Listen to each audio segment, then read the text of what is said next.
জমি নাই গিরফ নাই ঘরে নাই ধান কোন ব্যাগ করে তো নাম রাখছে না বাক্সা খান হক একশো আমার হক বই কিছুই আসি না পদ্মায় বাঙ্গা নিয়ে গেছে তাই আব্বা আব্বা 500 টাকা রাখবে আব্বা শুনছেন আমার কথা বাবা তুই কিছু কই চাও হ্যাঁ আমার 1000 টাকা লাগবে আরে তাই তো ভালো আছিল আপাদান ঠিক আছে আগে তাই দেন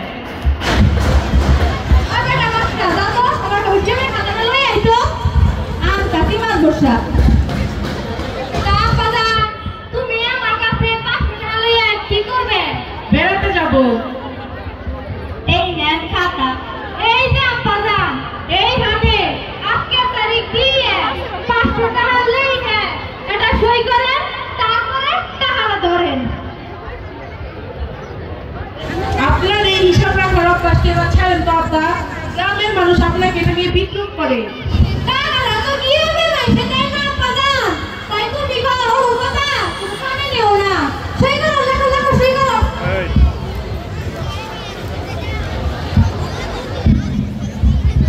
এই নে বাক্সা এবার আমি আসি আব্বা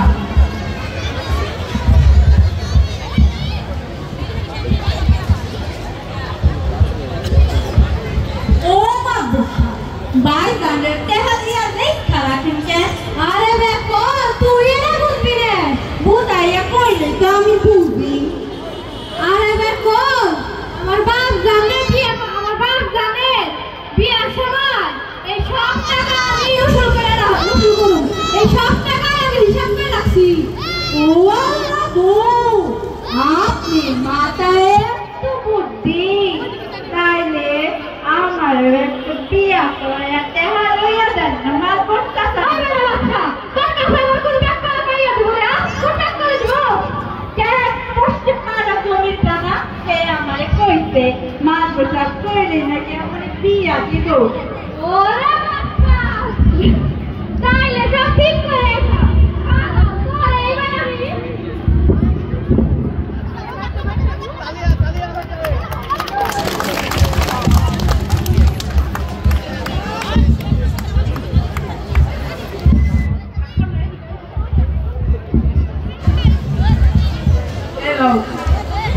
আচ্ছা নাসরিন তুমি কি তোমার আব্বাকে আমার বিষয় কি বুঝিয়ে বলেছো হ্যাঁ বলেছি কিন্তু তারা এরকম ভালো রাস্তায় নিতে কিছুটা দ্বিধাদ্বন্দ্বে করছে দেখো একটা অন্যায়কে প্রতিরোধ করতে একটু ছলনা করা দোষে হবে না তুমি তাদের ভালো মতো বোঝাও আমাদের বাসায় তুমি গিয়ে দুটো পুরো পরিকল্পনা ব্যাখ্যা করে বোঝাও তাহলে হয়তো আব্বা বিপদ করবেন না ঠিক আছে চলো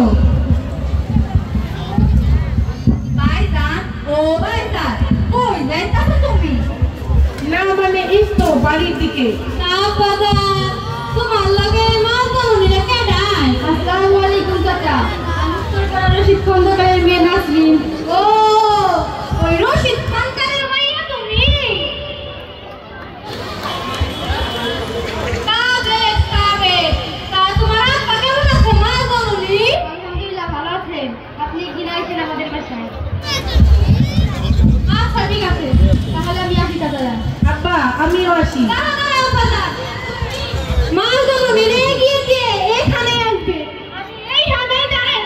ঠিক আছে আব্বা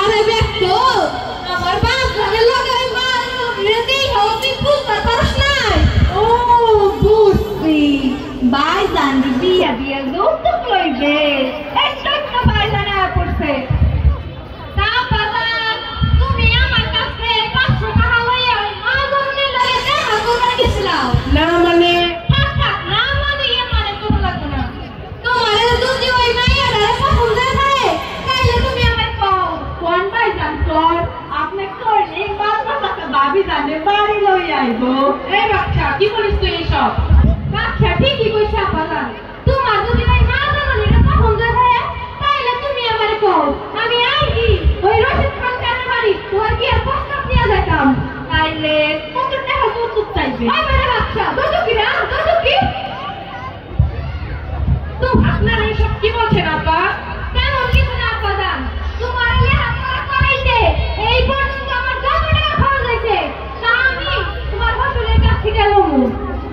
আপা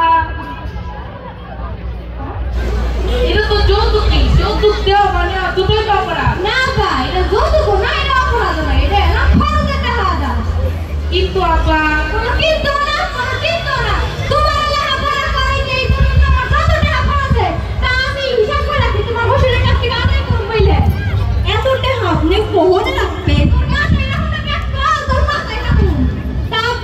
তুমি কোনো চিন্তা করো না, আমি ওই রশিদ সরকারের বাড়ি তোমার বিয়ার প্রস্তাব নিয়ে যাবো নি। করুন, আপনার যা মন চায় তাই করুন, আমি গেলাম। ওই বেটা বাচ্চা, এই বাটি বেলা রান্না করার কি কাজ? হো, ঠিকই কইতে। তাইলে চলে না, আপনার আবার পান খাওয়ানোর সময় হইয়া গেল।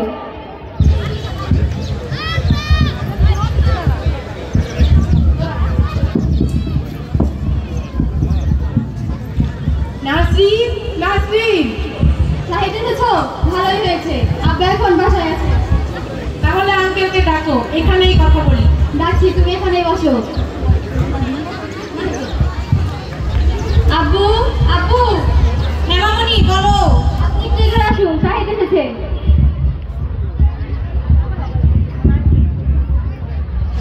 আসসালামু আলাইকুম আঙ্কেল, কেমন আছেন? ওয়ালাইকুম আসসালাম, আল্লাহ পাক ভালোই রেখেছে। না, বসো, তুমি বসো।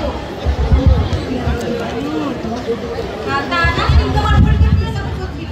আসলে তোমরা কি করতে চাও? তোমরা কি করে বলো তো বাবা? আঙ্কেল, আমার বাবাকে তো চেনিনি, তার যৌতুক লাগবে। আমার আর নাসরিনের বিয়েতে সে রাজি, কিন্তু তার যৌতুক চাই। সাহিত্যের পরিকল্পনাটি হচ্ছে আপনি সাহিত্যের আপনার যৌতুকের প্রস্তাবে রাজি হবে। রাজি হবো? হ্যাঁ আঙ্কেল, রাজি হবেন, কিন্তু যৌতুক দেওয়া লাগবে না। তাহলে আমি প্রতিশ্রুতি ভঙ্গকারী হয়ে যাব না? না আঙ্কেল, আমি বিয়ের দিন এমন ব্যবস্থা করব আপনার নিজে যৌতুক নিতে রাজি হবেন না। ঠিক আছে বাবা, দেখো পরে যেন কোনো ঝামেলা সৃষ্টি না হয়। কোনো ঝামেলা হবে না ইনশাল্লাহ। আমি তাহলে এবার আসি আঙ্কেল, আপনার মনে হয় এখনই প্রস্তাব নিয়ে চলে আসবে। আসসালামু আলাইকুম। ওয়ালাইকুম আসসালাম।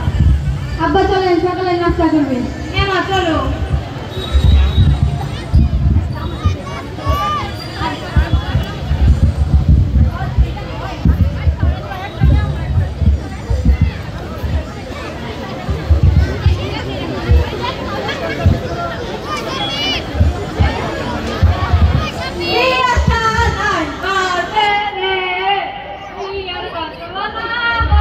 আসুন, আপনারা আসুন।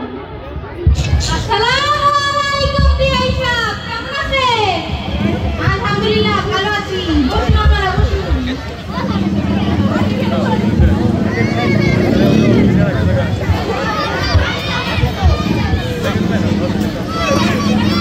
তা আজকে কোনো সমস্যা হয়নি তো বিআই সাহেব? না না, তেমন কোনো সমস্যা হয় না। তাহলে দুদিন কাজ সম্পন্ন করি, কি বলেন বিআই সাহেব? তা তো ওই ভয় পাই, তার আগে আপনি আমার 10,50,533 টাকা রেডি রাখছেন তো বিআই সাহেব? হ্যাঁ, সবই রেডি আছে। এই তো, এই ব্যাগে সব টাকা। দেখতে ভারী ভারী লাগেনি? ও বাল বাল তো ফটো।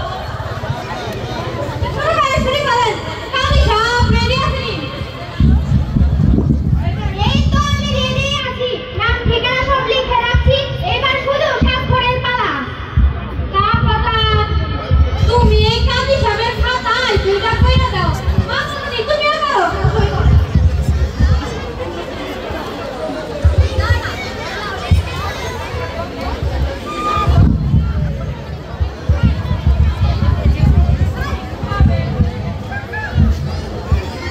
কি হচ্ছে এখানে?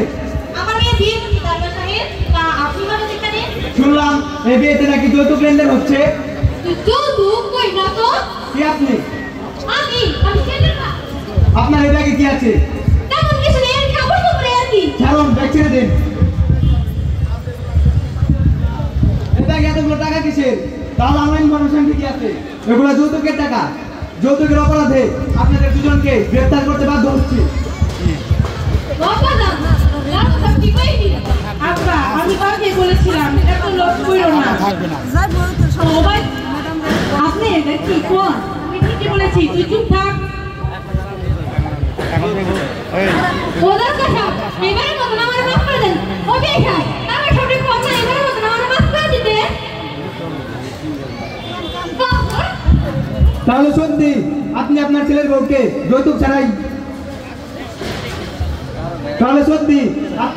বউকে যৌতুক ছাড়াই ঘরে তুলবেন? হ্যাঁ, আমি ঠিকই পাইছি। আমি আমার ছেলের ঘরে যৌতুক ছাড়াই ঘরে তুলুম। আপনি এবার বসেন মামা। মামা মানে ও হলো নাসরিনের মামা, নকল পুলিশ। আপনার ভুল ভাঙানোর জন্য আপনার ছেলে শাহিদি পরিকল্পনা করেছিল। তুই